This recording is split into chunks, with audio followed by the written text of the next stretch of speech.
Saudaraku yang dikasihi Tuhan, salah satu hal yang sangat Tuhan benci dalam hidup kita adalah kesombongan.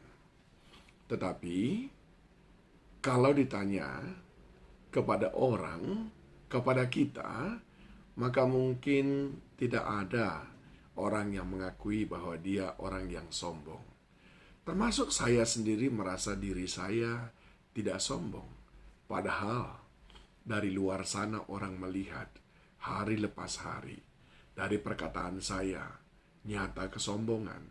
Dari cara berjalan saya, jelas-jelas kelihatan sombong.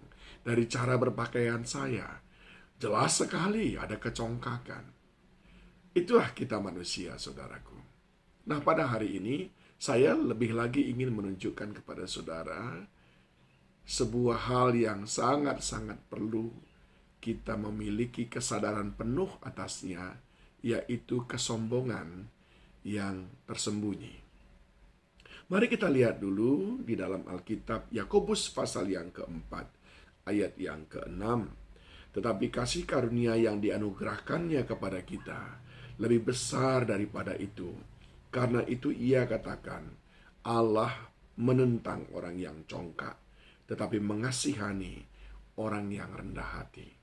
Orang yang sombong, langsung pada saat itu juga dia menjadi musuh Allah. Coba saudara bayangkan, berapa tahun, berapa sering kita menjadi musuh Allah. Lalu kita berdoa supaya kita diberkati oleh musuh kita, oleh Allah yang sangat menentang kita. Maka kita tahu jawabnya. Itulah yang menyebabkan kita tidak mendapatkan jawaban demi jawaban doa. Sebab tentu saja perkenanan Tuhan sangat menentukan bagaimana Tuhan menyatakan kasih-Nya kepada kita lewat jawaban demi jawaban doa. Saudaraku yang dikasihi Tuhan, jelas bahwa Alkitab berkata Allah menentang. Nah, apa kesombongan-kesombongan tersembunyi yang sering kita lakukan? Termasuk saya. Yang pertama adalah kita lupa bahwa semua yang ada pada kita datangnya dari Tuhan. Sehingga kita memiliki perubahan sikap yang sedemikian drastis ketika Tuhan mengubah hidup kita. Dulu tidak punya apa-apa, sekarang menjadi memiliki ini dan itu. Cara berjalannya menjadi berbeda, cara berpakaiannya menjadi berbeda, cara memperlakukan orang tua menjadi berbeda.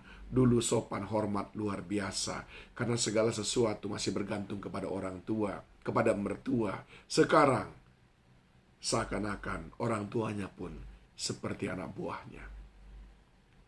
Saudaraku yang dikasihi Tuhan, kita harus mewaspadai ini. Adakah kita memiliki kebanggaan yang terlalu berlebih dengan apa yang ada pada kita? Padahal itu semuanya datang daripada Tuhan.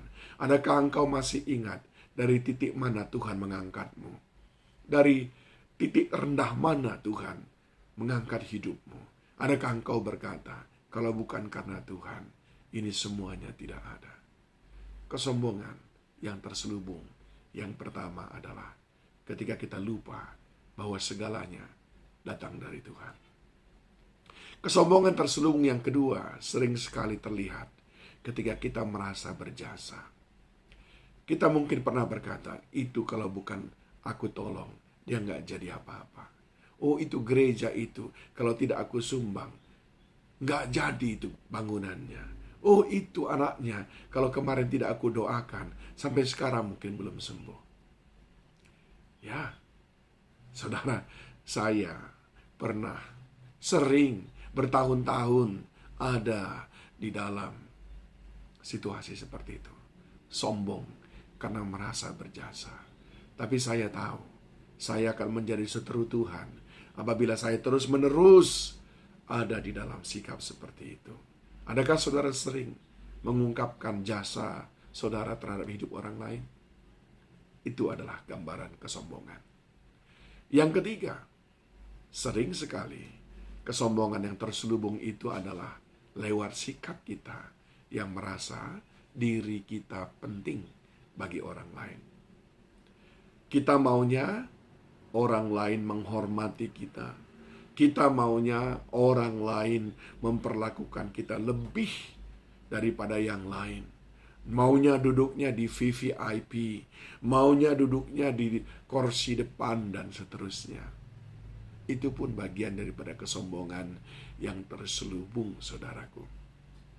Saat kita merasa diri kita lebih penting, diri kita lebih hebat daripada orang lain. Dan yang keempat, saudaraku, ekspresi daripada kesombongan yang terselubung itu adalah ketika kita menikmati pujian dari orang lain. Aduh, Pak Pendeta, saya sangat diberkati dengan khotbah Bapak. Lalu kita menjawab, itu semuanya karena Tuhan. Dalam respon seperti itu pun sebetulnya sudah terkandung kesombongan-kesombongan yang terselubung. Lebih bagus kita diam dan di dalam hati kita berkata, pujian ini hanya untuk Tuhan. Kita sering sekali menikmati pujian-pujian seolah-olah semuanya karena kita. Bu, karena ibu doakan anakku menjadi sembuh. Lalu kita berkata, ya syukurlah, itulah kalau Roh Kudus bekerja. Padahal mestinya pujian itu diberikan kepada Tuhan saja. Firman Tuhan berkata dalam Lukas pasal 17 ayat yang ke-10. Demikian jugalah kamu apabila kamu telah melakukan segala sesuatu yang ditugaskan kepadamu. Hendaklah kamu berkata, kami adalah hamba-hamba yang tidak berguna. Kami hanya melakukan apa yang kami harus lakukan. Kami adalah hamba-hamba yang tidak berguna. Kami hanya melakukan apa yang harus kami lakukan. Ayo, sama-sama kita periksa lagi.